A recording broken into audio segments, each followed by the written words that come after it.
everybody. How are we all doing today? Hold on, wait. I don't like the style of that. Let's do... No, gosh, no. You're looking at me in full effects. We're going to do that. Sure. The previous person that played with StreamYard has played around a little bit with how boxes are done. Save, save. I don't know why I'm in a circle. It's okay. We'll figure it out. Hi, everybody. It's great being back here on Global Hack Week. As always, I hope you're having a wonderful day so far, or if it's the end of the day, I hope you're having a... Well, if it's the beginning of the day, I hope you have a wonderful day. If it's the end of the day, I hope you are going to have a good night's sleep. We're going to get right into it. We're going to start off with meeting your MLHers. I am rarely around, but if this is the first time you're encountering me, hi everybody. I'm Paul. I'm a coach at Major League Hacking. I've been one since like 2023, but I've been in hackathon scene since 2016, so that's 10 years. Yikes. I use he, they pronouns, and I have my PhD in building telescopes on balloons. So if you're curious about what any of that means, please please ask me about that during like the Q&A session at the end. Welcome back to Global Hack Week. Global Hack Week is a wonderful workshop festival of all sorts of different fun stuff, and this week we're doing hacking for social good. I've got a bunch of different workshops going on this week, or I don't have a bunch of workshops going on this week. Plenty of other MLHers have workshops going on this week, and I'm here to highlight those and give you the rundown of what's happening today for day 3. First up, we got Vincent, building an AI-powered disaster response coordination system. I believe this is a multi-part series. Let me double check that real quick. No, I don't think so. I think this is the first part in it. Yeah. So definitely go check that out.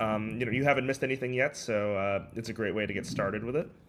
And that'll be happening at 1 p.m. So that's going to be 1 hour from now, if depending on where your time zone is. Actually, it will be 1 hour from now, regardless of what time zone you're in. But it's 1 p.m. for me on the East Coast. After that, we're going to have a mini event Tetris. That'll be at 4 p.m., which is in 4 hours from now. That'll be with Talon. We're going to be playing some Tetris. Hopefully you can get your Tetronimos down in a timely manner. I'm not sure how good Talon's Tetris game is, but if they're like any other MLH coach, probably pretty good. So be wary. You may encounter a Tetris master. Next up, we have Freddie with leak codes and some data structures and algorithms, part 1. Freddie will be going over kind of ways for you to get up your leak code game and, hone your skills with data structures and algorithms. Really great way, especially if you're in the interviewing process and want to hone those skills. That'll be at 7 p.m. tonight. And then finally, tomorrow at 11 a.m., we were going to have a GitHub workshop with Jocelyn. This will be going over GitHub Copilot, showing how MCP servers work, that sort of stuff. So if that's something you'd like to check out, be sure to check it out. If you missed any of these, they're going to be at ghw.mlh.io. I'll throw that link in chat real quick. https ghw.mlh.io. That'll give you all the information about ways to get involved, as well as the schedules and the like. And it's a rather short schedule for today, so I'm going to leave it open to Q&A. So if anyone has any questions for me, happy to answer them.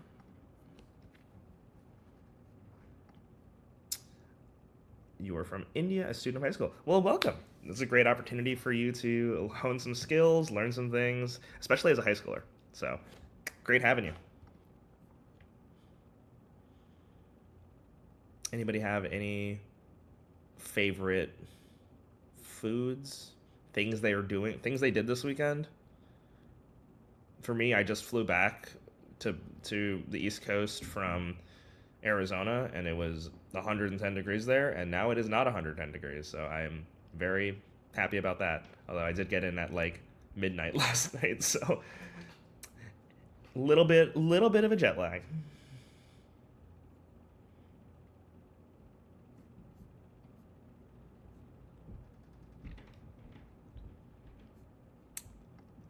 right. Well, unless anyone has any other questions, we did not get the email point reminder from yesterday. Yes, I believe that is the case. I think I saw a message from Mary in the Discord that said, "Heads up, GHW crew, we are experiencing an outage with our email provider. There will likely be no scoring email today unless the outage resolves soon."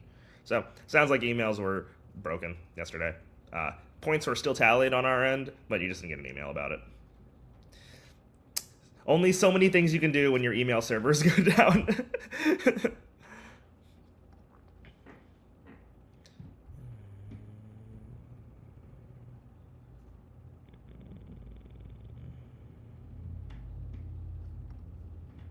Ah, all right, it's a long one.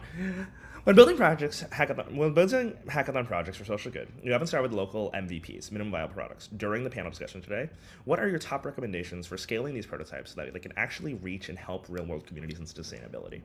So, I have a bit of a background in this actually, so you've asked the right person this question.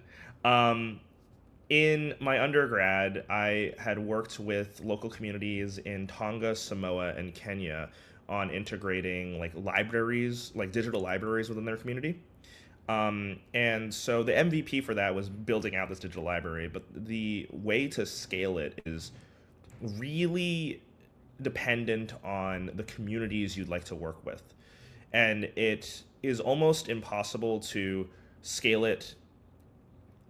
Well, it's not impossible to scale it on your own, but involving those communities, having buy-in from those communities, and figuring out, talking with them and saying like, hey, we built this is the capabilities of it, how can this actually help you, is a great way of building that out and making sure that there is buy-in from the community, especially when it comes to like technologies, because there's a lot of like technology as a silver bullet, especially in like the world of education, where you like send laptops to a country and you're like, we sent a bunch of laptops to schools and yay, we're doing a good thing, when there's no network or anything set up for that. There's nothing set up to build that out. So having conversations with the communities you'd like to help is the most important way forward. So starting with your MVP, something that you can just demonstrate and say like, hey, we built this is what it can do, but we obviously need to tailor this to your needs. How can we help?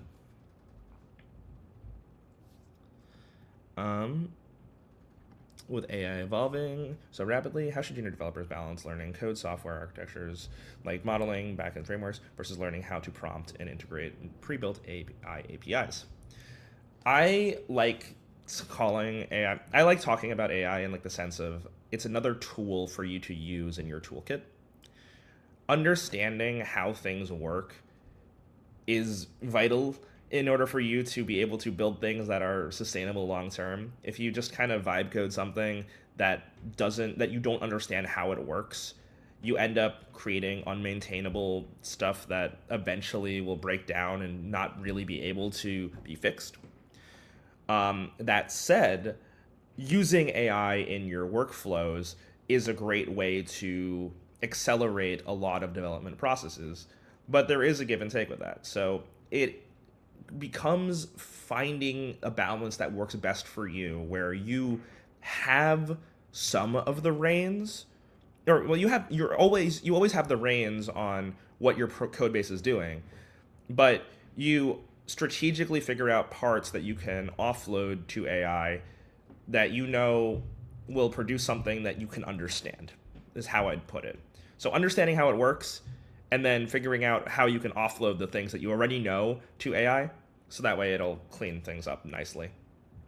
That's kind of my development flow. It's like, hey, if I have a bunch of stuff that I need to get done, and I know that like this part is kind of tedious, then I will just offload that part there, because I know it's just kind of busy work. Like if I have like documentation that I need to like go through and then create endpoints for, I'm like, yeah, that's going to be the same thing over and over and over again, just with like a different register. Excited for day 3? Yes! If you're just now joining us, I'm just going to quickly recap the schedule, just because it's a little short, and I can do that. In an hour, we got Vincent with building an AI-powered disaster response coordination system. At 4 p.m., we have Mini Event Tetris. Get your Tetronimos all down in a nice stack. And then we have part 1 of Freddy's series, on leet codes and data structures and algorithms. This is actually a great place for you to learn some of those skills for that person that was asking that question earlier. And then tomorrow at 11 a.m., we have Jocelyn's GitHub workshop where we learn GitHub Copilot and MCP servers.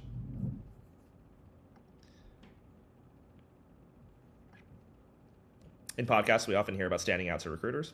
Apart from hosting code on GitHub, it's the single biggest unconventional asset a hacker can build to showcase their problem-solving mindset.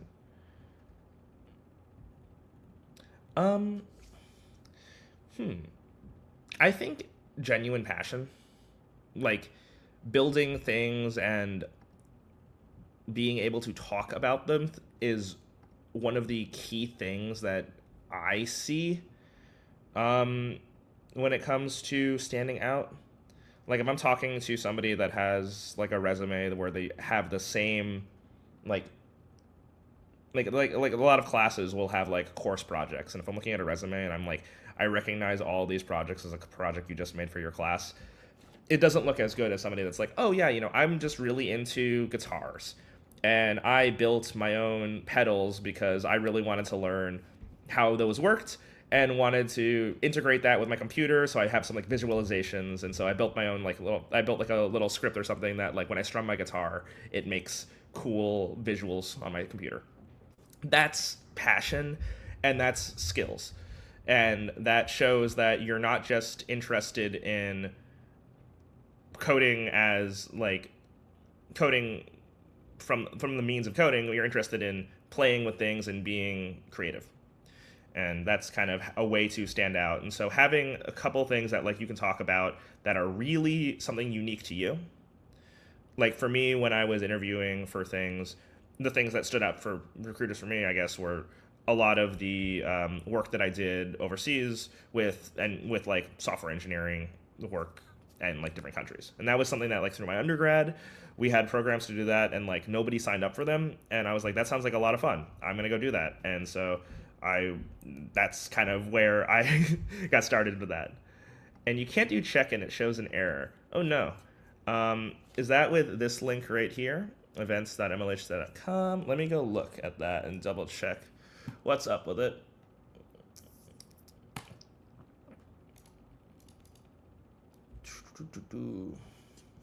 Is anybody else able to check in? Let me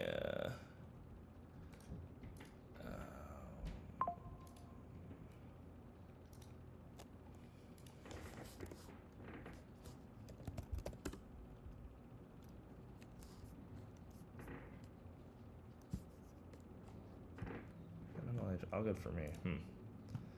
Unsure. Let me go log in real quick and just double check that. Sometimes the settings aren't right on these.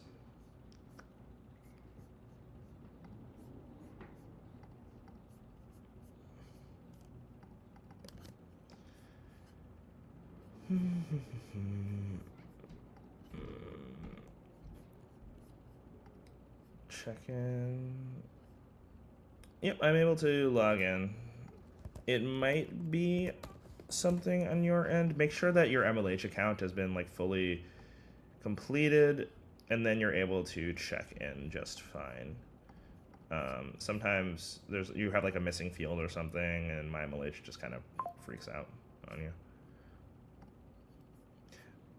All right, any last minute questions?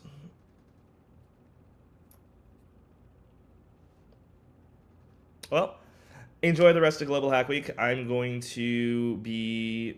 I have no streams this week, so you will not see me this week unless I hop in for another Today in Global Hack Week. But it's great chatting with y'all, and if you have any questions for me, reach out to me over on the MLH Discord. Bye, y'all.